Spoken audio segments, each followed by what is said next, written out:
یہ وہ دور ہے جب چائنا سمیت ایران کے علاقوں تک تاتاری فتنہ، ہلاکو خان کا فتنہ اسلامی سلطنتوں کو برباد کر چکا تھا، اور خلافت بنو عباس اور خلافت بغداد کو تاخت و تاراج کرنا ہی چاہ رہا تھا، قریب تھا،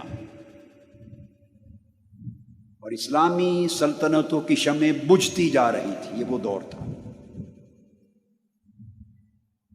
مگر اسی وقت یہ جو ترکی کے علاقے ہیں کونیا اور یہ سارا وسطی علاقہ، یہ جو علاقہ ہے، ادھر ہلاکو خان اور چنگیز خان نے اپنے نمائندے اور لشکر بھیج دیے ہوئے تھے، اور مسلمانوں کی سلطنتیں تیرہ و تار تھی، چھوٹے چھوٹے ٹکڑے تھے، الگ الگ چھوٹی چھوٹی ریاستیں تھیں، برائے نام کوئی سلطنت تھی، قبائل تھے، قبیلے تھے، ان کے حکمران تھے، ان کی اپنی چھوٹی چھوٹی فوجیں تھیں، کاروان سرا تھے، صوفیاء کی خانقاہیں تھیں، کوئی مسجدیں تھیں، جداگانہ ماحول تھا۔ اور جب کوئی سلطنت مؤثر نہ تھی تو اس روئے زمین پر لوگوں کے دلوں میں ایمان کی شمع صوفیاء کرام کے ذریعے روشن تھی۔ صوفیاء کرام کے وجود سے شمعہائے ایمان روشن تھی، اور اسی دور میں یہ جو بعد میں خلافت عثمانیہ بنی ہے، سلطنت عثمانیہ، اس کی داغ بیل ڈالنے کی جد و جہد ہو رہی تھی۔ اس خلافت عثمانیہ جو 1924 میں جنگ عظیم اول کے بعد جا کے ٹوٹ گئی، اس کا بانی ارطغرل، لکھنے میں ارطغرل آتا ہے، ارطغرل، مگر ٹرکش زبان میں غین نہیں بولتے، ارطغرل، یہ بانی ہے۔ وہ ایک نئی اسلام کی عالمی سلطنت قائم کرنے کے لیے تگ و دو اور جد و جہد کر رہا تھا، مار کے ہو رہے تھے۔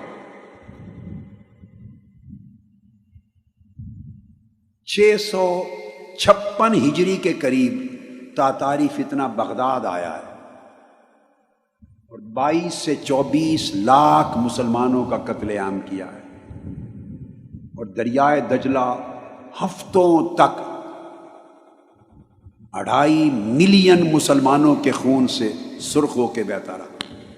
656 کے قریب یہ فتنہ یہاں پہنچا۔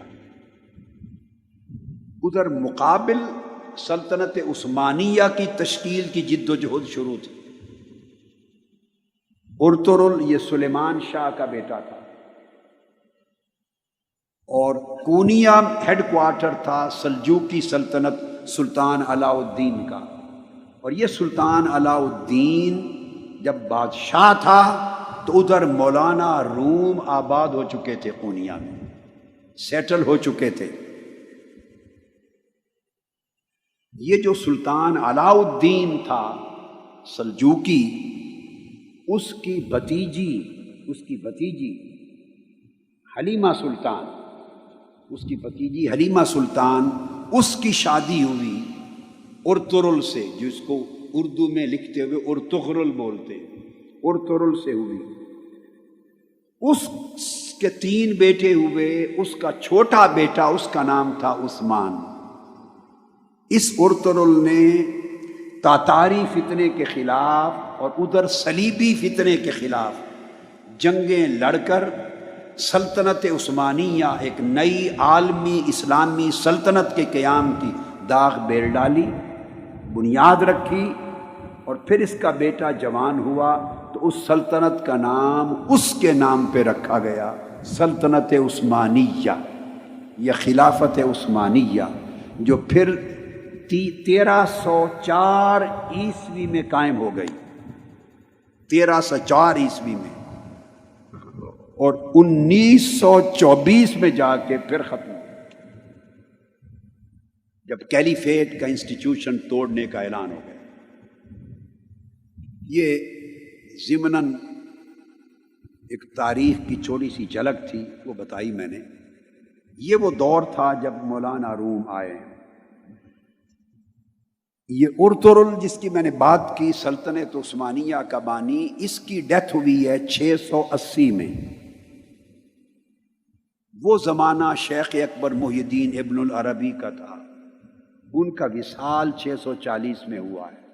وہ ان سے رہنمائی لیتا تھا قدم قدم پہ سلطنت عثمانیہ کے قیام میں، ٹرکش سورسز، تاریخی سورسز کے مطابق، ٹرکش سورسز کے مطابق ان کی لمحہ بلمحہ رہنمائی تھی شیخ اکبر محی الدین ابن العربی کی۔